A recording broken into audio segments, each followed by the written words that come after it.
Hai, Assalamualaikum semua. Selamat petang. Hari ini 25 Februari 2026. So, untuk video petang ni pula, saya nak buat sedikit outlook ataupun review untuk saham. Okay, so untuk hari ni saya dah filter, kita ada 3 saham yang kita boleh lihat. Kita kena monitor closely adalah yang pertamanya kita ada JCY. Okay, actually for JCY, JCY is counter yang buat hard disk, something like dia punya casing, something like that. Okay, this one is actually based on this one, kita melihat stokastik dah berada dalam fasa oversold, manakala untuk this one, untuk daily time frame manakala dia punya RSI tidak. This one slow stokastik yang atas ni. Okay, so bila you guys tengok, bila benda tu terjadi, apa yang berlaku, boleh lihatlah potensialnya terjadinya sedemikian. Tapi sekarang ni kita nak menunggu ianya ada confirmation based on price action. So sekarang ni time frame daily untuk hari ni ia masih lagi dalam keadaan bearish candle dan berada di retracement sekitar, kalau tengok movement yang ini, movement yang untuk yang antara ini ke sini, so retracementnya sekarang ni dah cecah ke 50%. So this one is masa-masa untuk kita monitor closely. Dekat sini pun ada support, resistance, break, become support dekat kawasan-kawasan 61.8. So maybe anda boleh closely monitor apabila dia dah adanya satu bullish candlestick pattern di sekitar-sekitar sinilah lebih kurang.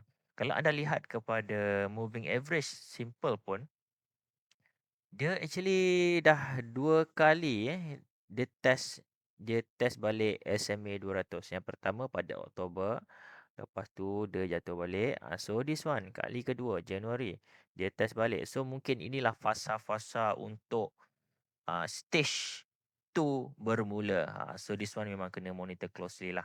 Okay. Volume pun can say ada exist a little bit since January tadi. So now smoothening volumenya. Okay. So boleh masuklah dalam watchlist for JCY untuk kita lihat price action yang akan terjadi kemudian.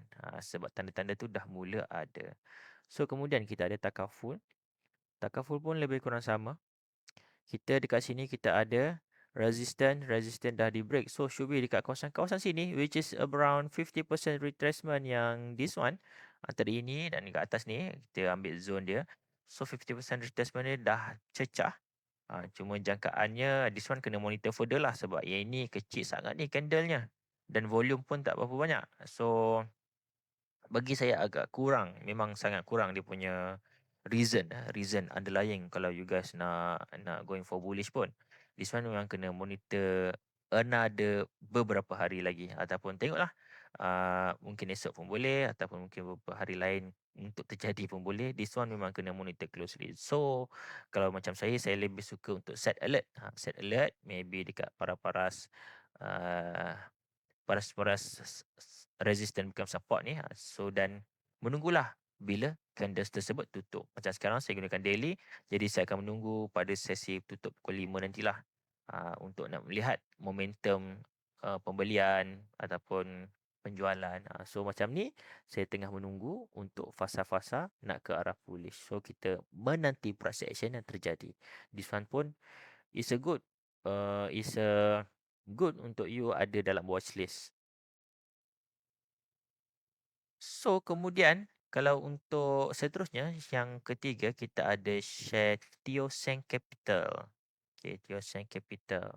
Okay, Teoseng Capital ni, okay, kalau you guys tengoklah semua ni, semua yang saya share ni, dia punya patternnya lebih kurang macam this one tau. Dia macam going triangle lah lebih kurang, macam nak merapat. Yang ini tak lah, I mean yang antara Teoseng dengan JCY ni dia macam ni dia satu naik, satu turun. So dia macam can say lebih kurang macam macam dia nak menunggu satu breakout. Okey. So macam Teoseng ni ianya berada di atas SMA 200. dan atas SMA 200 dan SMA 50. So hmm, this one memang need to monitor dulu, sebab nak kata stokastik, kita buka stokastik RSI. This one dah ada tanda-tanda awal dah. This one dah ada tanda-tanda awal dah dekat sini. Sebab yang ini uh, tak oversold, yang tak oversold. So this one tanda-tanda awal dah. So maybe sebab kat sini kita dah nampak macam nak cross balik tau. So maybe boleh tunggu another second punya test. Contoh macam this one kan, di cross pertama. So tunggu yang cross kedua. So maybe this one. So kena monitor closely. This one boleh masuk dalam watchlist juga untuk nak menunggu retracement tu bila yang sesuai untuk kita boleh kata ini adalah dalam fasa bullish. Okay. So ini sahaja 3 stok. Kita ada JCY, kita ada Teo Seng, kita ada Takaful untuk hari ini. So insyaAllah nanti apa-apa update saya akan beritahu lah. So semoga bermanfaat. Assalamualaikum dan salam sejahtera.